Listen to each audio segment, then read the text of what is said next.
I can still hear the music in my head when I think about that night, the bass-heavy thrum of Uptown Funk blasting across the ballroom. The floor sticky with spilled champagne, the smell of overcooked chicken and perfume clinging to the air. It's burned into me like some cruel joke. That the moment my life split wide open happened in a place that was supposed to be about love and celebration. That wedding, it was May 28th, 2016, in Richmond, Virginia. A hot, humid day where the air felt like it stuck to your skin no matter how many times you wiped your face. The kind of late spring day where you knew summer was coming. It's not just by the heat, but by the restless way people moved, ditching for something bigger, brighter. Weddings always had that energy anyway, like everyone was secretly hoping the night would give them a story to laugh about years later. I guess mine just turned into a story I still can't say out loud without my chest tightening. Her name Azor was, for me at least, Trachel. We'd been married 6 years by then. High school sweethearts from Charlottesville. The cliché story everyone likes to romanticize. We met in sophomore year, prom date, long distance, through college while I went to Virginia Tech and she went to James Madison. We thought we were beating the odds. That whole young love surviving everything idea that people our age always believed in back then. Everyone rooted for us. I remember our wedding in 2010, only a few months after graduating. It was small, mostly family, and a handful of friends. But people kept telling us we looked like the couple that just made sense. For a long time, I believed that. That belief had started to crack before that wedding in 2016, though I didn't want to admit it. If you asked me then, I would have said we were fine, just in a routine. That's the word I always used. But the truth was, she had become someone I barely recognized. Rachel used to be this fiery, sharp-tongued, laugh-too-loud kind of girl who hated silence. She'd sing along to every song on the radio, even the ones she didn't know the lyrics to. By 2015, I noticed the silence more than anything. She'd stopped humming in the kitchen, stopped reaching for my hand on car rides, stopped asking me about my day with that tilt in her head that always made me feel seen, looking back.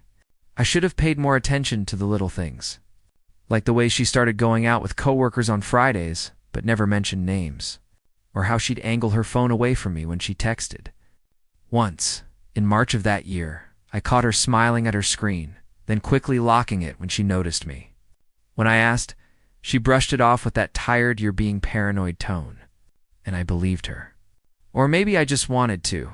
So when our mutual friend Tyler invited us to his brother Mark's wedding in Richmond, I thought it would be good for us. A change of scenery. Tyler was one of my closest college buddies. Mark was his younger brother, some finance guy from DC, who I'd met a few times, but never really talked to. The kind of guy who always seemed to be halfway checking his phone, even during a conversation. Rachel was excited about the wedding in that way. She hadn't been about anything we did together in months. She bought a new dress for it, a dark green silk thing that clung to her in all the right places. I remember thinking she looked stunning, and for a brief second, I felt like maybe things between us could shift back to what they were.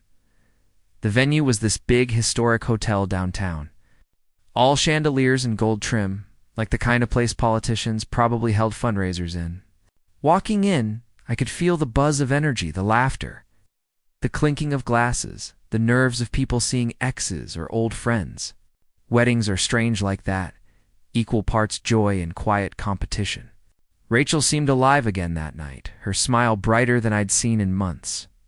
But I couldn't shake this gut feeling that her joy wasn't about me, or even the wedding itself. During the ceremony, I caught her looking at someone across the aisle, her expression shifting into something I couldn't place. It wasn't just polite attention, it was charged like she was tuned into a frequency only the two of them shared. I glanced over to see who it was. That's when I saw him. Daniel was Mark's older brother, the so-called black sheep of the family. I'd met him once at a barbecue years ago. He was the kind of guy who wore leather jackets in the middle of July and made every conversation feel like a dare. Tyler had mentioned him plenty, usually with a roll of his eyes. He worked construction, rode motorcycles, had a messy divorce a few years back. Not the polished suit-and-tie type his younger brother was. But that night, in a gray tailored suit with his hair slicked back, he carried himself with this swagger that stood out against the polite, champagne-sipping crowd, I brushed off the way Rachel kept glancing in his direction. Weddings make people sentimental, I told myself. Maybe she was just reminded of something. But then came the reception. Dinner blurred into toasts, and toasts bled into dancing. I had a few beers, nothing crazy, just enough to loosen the stiffness in my shoulders. Rachel had switched to wine after her second cocktail, and I noticed how often she slipped away from the table. Claiming she was going to the restroom or to catch up with some cousin of Tyler's, she vaguely remembered. Each time, she was gone longer. At one point, while I was at the bar grabbing another drink, I saw her near the back patio. The string lights made her skin glow, and she wasn't alone. She was talking to Daniel. Not just talking, leaning in, her hand brushing his arm in that absent-minded way she used to do with me when we first started dating. He was smiling at her like she was telling him a secret meant only for him.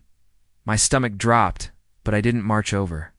Instead, I stood there, gripping my drink so hard the condensation dripped down onto my shirt. I told myself I was overreacting, that it was harmless. But a voice in the back of my head whispered otherwise. That voice had been getting louder for months. By the time the DJ announced the bouquet toss, Rachel had vanished again. I scanned the room, my chest tightening with each empty corner I checked. Tyler asked where she went, and I mumbled something about her feeling lightheaded. My palms were sweating, my throat dry. I went outside, checked the lobby, even asked one of the bridesmaids if she'd seen her. Nothing. When I finally spotted her, it was like the air got sucked out of me. She was at the far end of the parking lot, standing close to Daniel, her body angled toward his like she belonged there. His hand brushed against her hip in a way that wasn't casual. I swear I felt something inside me snap. That was the moment. The exact second I realized whatever life I thought I had was already gone. I didn't confront them right then. I couldn't. My legs felt rooted to the ground. My brain screaming at me to move, to shout, to do something, but I just stood there, invisible in the shadows of the parking lot, watching. Numb by the time the night ended, she didn't leave with me. She left with him. The groom's brother and I drove home alone. The passenger seat still warm from where she'd sat only hours before. My whole world unraveling on a humid May night in Richmond. I didn't sleep that night. I couldn't. I lay in bed staring at the ceiling. The faint hum of the air conditioning the only sound in the room. Every few minutes I'd grab my phone, check the time, scroll through old texts with Rachel like somehow they'd give me a clue to explain what had just happened. But all I saw were empty words, little. I love us and be home soon, S, that felt like they'd been written by a stranger. She didn't. I'd come home until nearly 7 a.m., the sun was already up, streaming through the blinds in golden stripes across the carpet. I heard the door creak open, her heels clicking softly against the floorboards. For a moment, I thought about pretending to be asleep, but my heart was hammering too loud in my chest. She walked in like nothing had happened. That was the part that gutted me the most. Not even guilt, not even hesitation. She kicked off her shoes, tossed her purse onto the chair, and let out this long sigh, like she was exhausted from a long day at work. I wanted to scream at her, to demand answers, to ask where the hell she had been. Instead, I just sat up and stared at her, waiting for her to say something. Anything that might make sense of it all. When she finally noticed me, she froze. Just for a second, her eyes widened, and then she smoothed her expression into something unreadable. She muttered something about losing track of time and catching up with people. I couldn't even form words. I just nodded like a complete idiot and let her slip into the shower. The smell of his cologne hit me when she passed the faint musk of sandalwood and cigarettes, and it was like a knife twisting in my stomach. The rest of that weekend was a blur. She avoided me, kept busy with laundry and errands, acting like we hadn't gone to a wedding where she left with another man. I felt like I was walking through a dream or maybe a nightmare, trying to convince myself it hadn't been what it clearly was. But denial only lasts so long. By Tuesday, I couldn't take it anymore. I sat her down at the kitchen table. It's the same one we bought together at IKEA when we first moved into the townhouse in 2012. That table had seen everything. Sunday morning pancakes. Arguments about bills, laughter over stupid YouTube videos. Now it was about to see the moment our marriage cracked open. I asked her straight out if she was seeing someone else. She didn't deny it. That was the breaking point. She didn't even try to spin some elaborate lie or make up an excuse. She just stared at me, her hands trembling slightly as she twisted her wedding ring around her finger. After what felt like an eternity, she whispered, "Yes." That one word shattered me more than any screaming match could have. It was so quiet, so final. Her explanation came out in pieces. She said she felt trapped in our life, like she was suffocating. She said Daniel less. She admitted it was Daniel made her feel alive again, like she wasn't just someone's wife, someone's coworker, someone's daughter. She talked about how she hadn't meant for it to happen. How it just did. I sat there, listening, every word carving into me. I remember thinking how surreal it felt. Like I'd stepped outside of myself and was watching some sad movie where the husband finds out his wife is cheating. I kept waiting for some twist, some revelation that would make it all make sense. But there wasn't one. Just the raw, ugly truth sitting between us on that scratched-up table. The days that followed were some of the darkest I've ever known. I went to work but couldn't focus. My coworkers noticed. Of course, my manager pulled me aside after I missed a deadline and asked if everything was okay at home. I lied through my teeth, said I was just tired, stressed. I didn't want anyone knowing how pathetic I felt, how powerless. Rachel moved through the house like a ghost. Some nights she didn't even bother coming home. When she did, she'd collapse into bed without a word, facing the wall while I lay awake staring at the back of her head, wondering if she was thinking about him, wondering if she even cared that I knew. The shame ate at me more than the anger. I couldn't stop replaying the wedding in my head, the way she smiled at him, the way his hand rested on her hip. I kept asking myself what I had done wrong, what I could have done differently. Was I boring? Too predictable? Not enough? By June, it wasn't just between us anymore. Words started getting around. Tyler called me one night, his voice thick with guilt. He said he'd heard from his brother Mark that Daniel and Rachel had been seeing each other for months, even before the wedding. That wedding wasn't some impulsive mistake. It was just the night they stopped hiding it. Hearing that broke something in me I didn't even know was still intact. I tried to confront Rachel again, begged her to tell me if it was true. She didn't answer at first, just sat there staring at her phone. When she finally looked up, she said, "I don't love you anymore." Those words, God, even now. Years later, I can still feel the way they hollowed me out.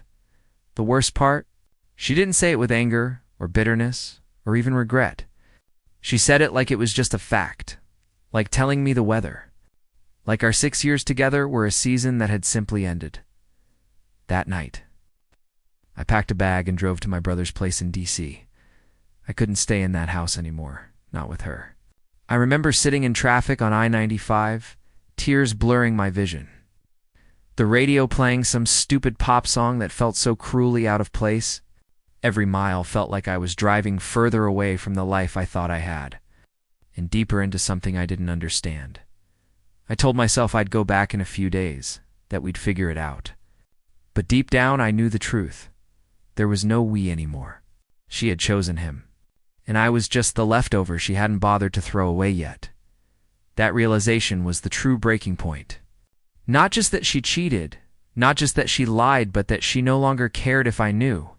I was invisible to her, and once you realize you're invisible to the person who once swore to love you forever, there's no coming back from that. When people talk about heartbreak, they make it sound almost poetic. Sad songs, crying into pillows, maybe a tub of ice cream, or a bottle of wine. But the truth is, it's uglier than that. It seeps into everything: your mornings, your job, the way you breathe when you wake up. It wasn't just sadness I felt in those weeks after Rachel's confession. It was humiliation, anger, confusion, self-loathing, all wrapped into a fog that clung to me like a second skin. I stayed with my brother, Chris, in D.C. for a few weeks after that night I left.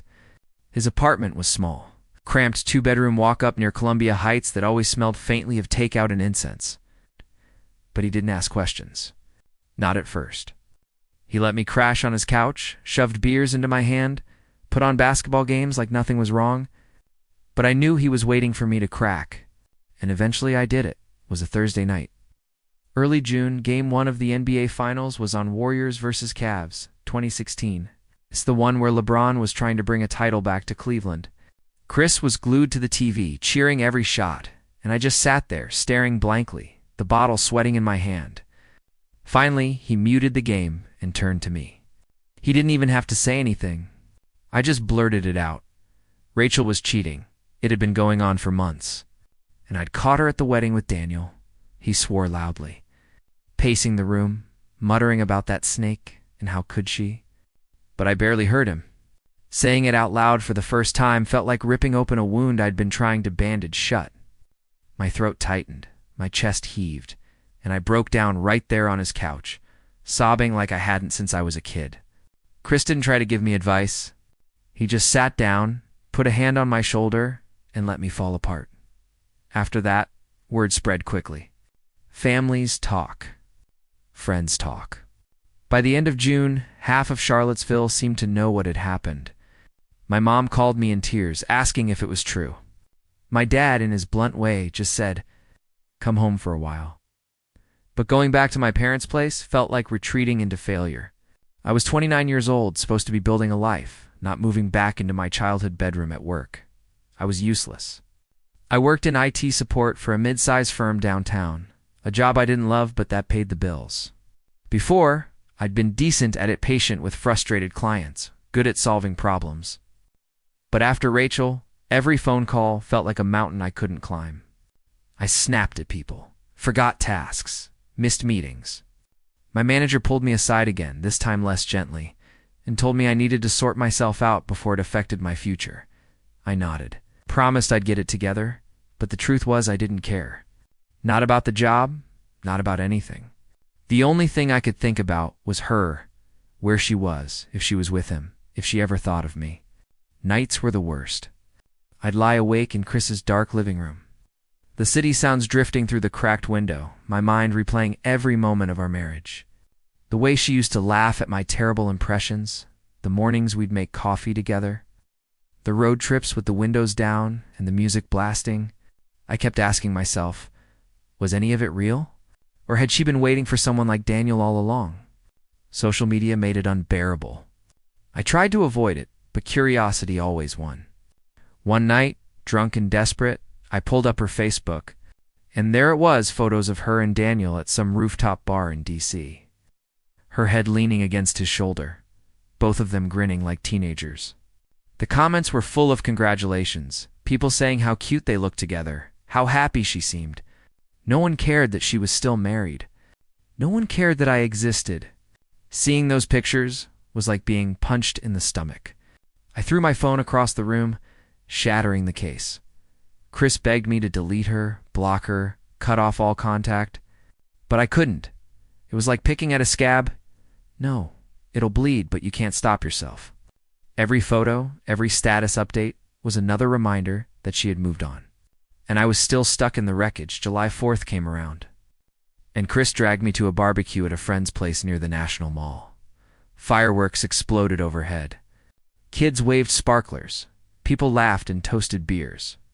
I stood there in the crowd, surrounded by joy, and felt completely hollow. When the finale lit up the sky in red and gold, I broke down again. Not loudly, not dramatically, just silent tears streaming down my face, hidden in the darkness. That was the moment I realized this wasn't just heartbreak anymore. It was depression, eating me alive from the inside out. I stopped eating properly. I lost weight without even trying. Friends commented on how thin I looked when I finally saw them, like it was some kind of accomplishment. I stopped shaving, stopped caring about clothes. Chris tried to get me to go out, meet people, but every time I stepped into a bar or restaurant, I felt like an alien. Couples holding hands made me sick. Even laughter grated on me. I hated everyone for being happy when I couldn't be. The worst part, though, was the silence from Rachel. She didn't call. She didn't text. She didn't ask how I was, if I was okay, if I was even alive.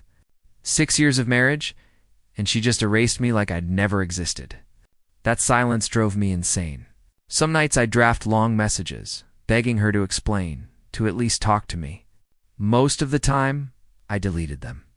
Once or twice, I hit send, only to be met with no response at all. In August, I finally went back to our townhouse.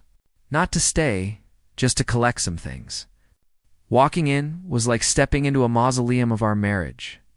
The couch where we used to binge-watch Breaking Bad, the framed photos from our honeymoon in Myrtle Beach, the coffee mug she'd always stolen from me with the chipped handle.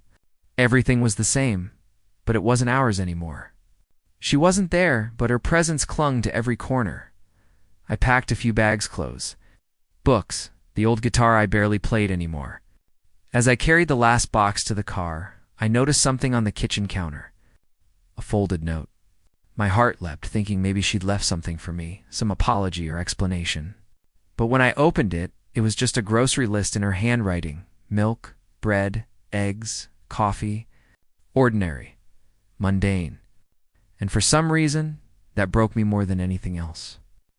Our life had ended, but she'd gone on making grocery lists with him, as if nothing had changed. By September, I was barely functioning. My manager finally told me to take a leave of absence. Chris insisted I see a therapist, even paid for the first few sessions himself. At first, I resisted. Talking about feelings with a stranger felt pointless. But eventually, I went. And in that tiny office with the framed inspirational posters and box of tissues on the table, I started to unravel the truth. It wasn't just Rachel's betrayal that had broken me. It was how much of myself I had given up for her, and how little I'd gotten back. Therapy didn't fix everything overnight. Hell, it didn't fix much at all in the beginning. But it gave me a place to put the weight I'd been carrying. A place to say out loud the things I couldn't admit to anyone else, that I hated her, that I hated myself, that I wished I could rewind time and stop myself from ever falling in love with her in the first place. Fall. 2016 passed in a haze. The world kept moving. Trump was on the campaign trail. People argued about politics on Facebook. Friends got engaged. Coworkers had babies. Life went on for everyone else. But for me, it felt like I was stuck in quicksand. Every day a struggle just to breathe, and through it all, the thought that haunted me most wasn't just that she had left. It was that she had left me for him. For Daniel, her lover, the groom's brother. The man I'd seen with my own eyes in that parking lot was touching her like she was already his. That image burned in my mind, fueling my anger, my despair, and eventually, something else. Something darker. Something that would push me toward a decision I never thought I'd make. I think everyone reaches a point where grief hardens into something else.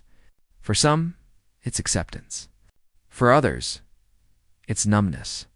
For me, by late 2016, it began curdling into anger. Not the loud, table-flipping kind of anger. No, this was quieter, colder, the kind that sat in my chest and whispered at night. I had spent months drowning in shame and silence while Rachel raided around with Daniel like I'd never existed. I had lost weight, lost my job, nearly lost my sanity, while she was building some shiny new life. Every time I checked her social media, because yes, I still did. Even though it was poison, I saw them smiling at bars in D.C., on a weekend trip to Asheville.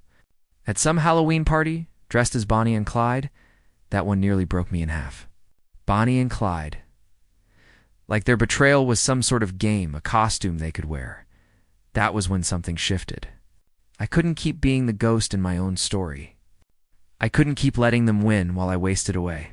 The thought that came to me wasn't noble, it wasn't about healing or forgiveness. It was about making them feel even a fraction of the devastation they'd left me with. I didn't go full movie villain, plotting elaborate revenge in some dark basement. It wasn't like that. It started small. I remembered every story Tyler had told me about his brother Daniel, the unpaid debts, the DUI he'd hushed up years earlier, the construction jobs where he'd screwed people over. Daniel wasn't some flawless prince. He had skeletons. And Rachel, for all her desire for excitement, was trusting a man who lived his life one bad decision away from collapse. The first thing I did was stupidly simple. Not at their doorstep, not in some confrontational way, but at the places they went. I knew their routines better than I should have. That rooftop bar in D.C. they loved. I went there one Saturday night, sat 2 tables away, ordered whiskey, and just watched. I didn't say a word, didn't approach, but I made sure they saw me. Rachel froze when her eyes met mine, and for the first time since the wedding, I saw something flicker across her face. Guilt. Daniel, though, smirked like it was a challenge. That moment lit a fire in me. I started digging. Old contacts from college, friends of friends in Charlottesville, even a few acquaintances who'd worked jobs with Daniel. What I found wasn't shocking, but it was useful. Unpaid child support from his first marriage, a bar fight that ended with charges quietly dropped because his buddy's uncle worked in the police department. Sketchy side jobs where he pocketed money and walked away. For weeks I debated what to do with it all. Part of me wanted to send it straight to Rachel, dump every dirty detail in her lap so she could see who she'd chosen over me.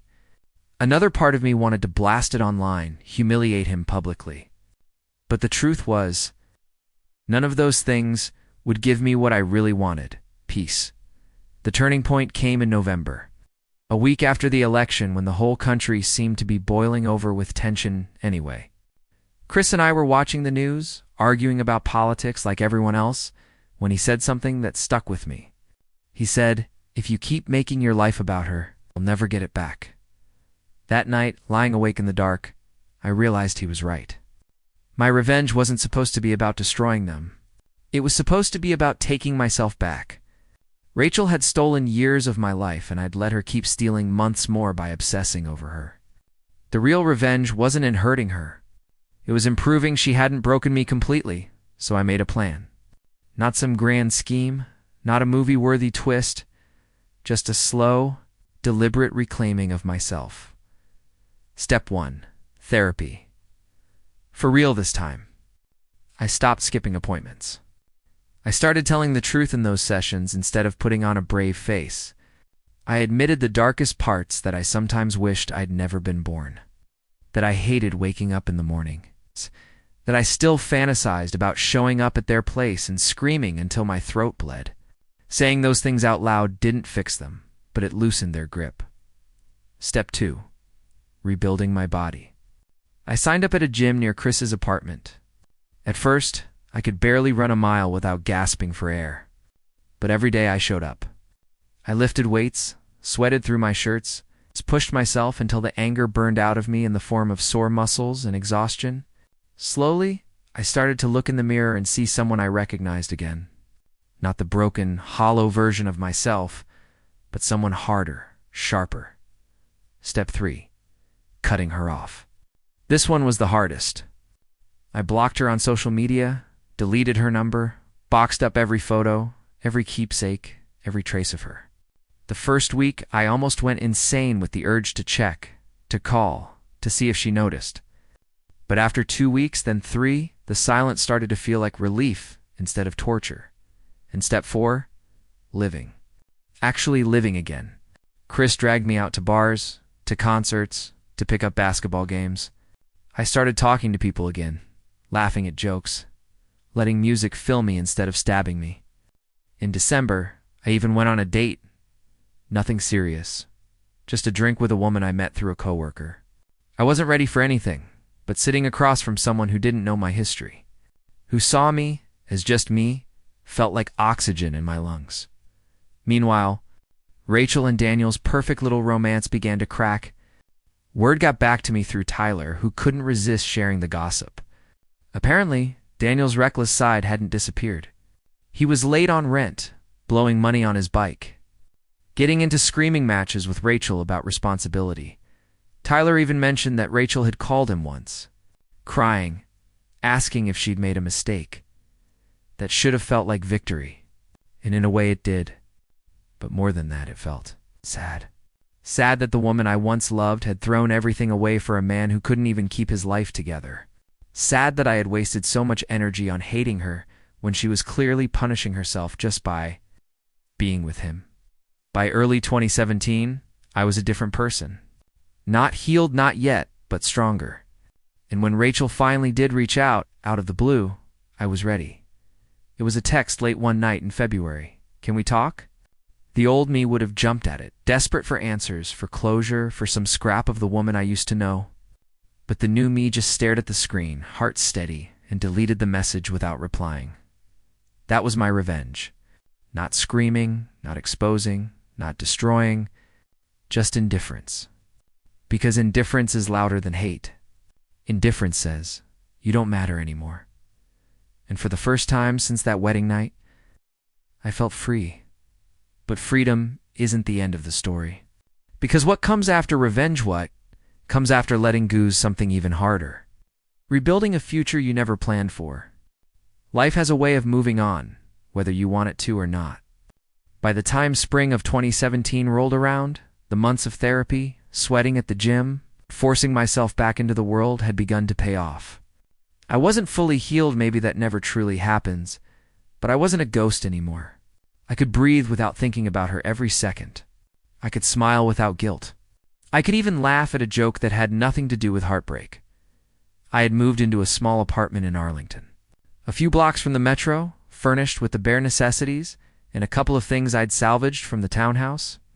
My life felt quieter, yes, but more mine than it had in years. The walls didn't hold echoes of her laughter or whispers of Daniel's name. The apartment smelled like new beginnings, fresh paint, its coffee in the morning, and the faint hint of incense I liked to burn while I cooked. It was nothing glamorous, nothing extravagant, but it was home. Work had stabilized too. I took a new position in IT support at a firm in Roslyn, smaller than my last, but better suited for me. I didn't get a huge raise, didn't get promoted overnight, but I was present, focused, and finally capable of taking pride in what I did. The little victories mattered, the thank you email from a client, solving a problem before anyone else even knew it existed, finally hitting a coding fix I'd struggled with for days. Every one of those moments stitched me back together in a way Rachel never could. The first time I saw her again was unplanned. I was grabbing coffee at a small cafe near Courthouse when I noticed her across the room. She looked different. The same hair, same smile, same faint laugh that used to make my chest ache, but something had changed. She wasn't laughing at me or for me. She was laughing with someone else, a man I didn't recognize. Daniel wasn't there. My first instinct was panic, an old reflex I didn't like. My heart thumped in my chest, my palms sweaty, the familiar sting of jealousy threatening to pull me under. But then I remembered everything I'd learned. All the months of therapy, of rebuilding myself from the ashes of betrayal. I didn't look away, but I didn't move toward her either. I took a deep breath, sipped my coffee, and let her exist in her world without me.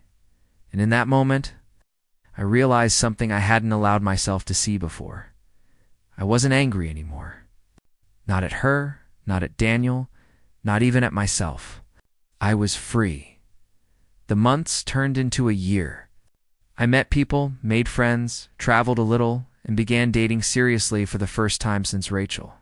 It was awkward, messy, and sometimes disappointing, but it was mine. No ghosts, no betrayal lurking in the corners. Just me choosing to exist fully in the world again. I never did hear from her again after that coffee shop encounter. I didn't want to. Part of me had once craved answers, confessions, closure, but in the end, closure isn't something another person gives you. It's something you take for yourself. I realized that Rachel and Daniel weren't villains in some story of mine. They were simply part of a chapter I'd outgrown.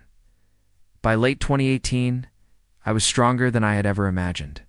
I had been invited to a friend's wedding this time. No illusions about fairy tales, no expectations about romance or loyalty. I went alone, dressed in a suit that fit better than I remembered, and danced with friends I actually cared about, laughed at the awkward speeches, and toasted to life in all its messy glory. And then it happened, one of those rare moments where the universe feels like it's giving you a nod. I met someone. Her name was Emma. Not flashy, not a whirlwind romance, just Emma. She laughed easily, listened more than she spoke, and didn't care about my past. For the first time in years, I felt a spark that didn't come with dread or caution. It was simple. It was real. And it wasn't Rachel. We started slowly, sharing coffee dates, long walks in the park, lazy Sundays with music drifting through the apartment. I found myself opening up in ways I hadn't with anyone else since my marriage ended. I told her about the wedding, about Rachel and Daniel, about the months of heartbreak and reconstruction. And for the first time, I could speak the story without shaking, without tears threatening to fall. She listened, nodded, and didn't judge. She just held my hand and let me be me. Looking back now, I realized the wedding in Richmond, the music, the heat, the champagne, the betrayal lit, was the hardest thing I've ever survived. But it was also the thing that forced me to rebuild, to reclaim myself, to understand that no one else can dictate your worth or your happiness. I was broken, yes. But broken doesn't mean defeated. It just means there's space to rebuild stronger than before. I learned that love isn't about possession, control, or loyalty demanded. Love is about choice. Rachel chose Daniel. One chose myself. And choosing myself allowed me to eventually choose someone who could love me without strings, without shadows, without betrayal. I don't know where Rachel and Daniel are now. I stopped checking. Sometimes I catch myself wondering if she ever regrets it. But the curiosity is fleeting. What matters is that I survived, that I grew, that I came back to life in a way I didn't think was possible when I sat in Chris's apartment in June. Broken and hollow. I still remember that night in Richmond. The way the lights glinted off her hair, the look on Daniel's face, the hot, sticky air pressing against my skin. I remember the fear, the shame, the disbelief. But I also remember the moment I decided I wouldn't let it define me. That was the turning point. That was the night my life shattered and the night began putting it back together. Some people talk about closure as if it's a final conversation or a dramatic confrontation. But closure isn't that. Closure is quiet. It's breathing again. It's waking up and feeling like the world is yours, even after someone tried to take it away. Closure is knowing that you survived the worst possible betrayal and came out stronger, wiser, and eventually capable of loving again. So here I am, years later. Sitting on my balcony with Emma, laughing in the kitchen, the sun setting over Arlington, the city lights flickering on one by one. Life didn't turn out the way I expected. It turned out better than I deserved. And I survived. And that, I think, is the best revenge of all.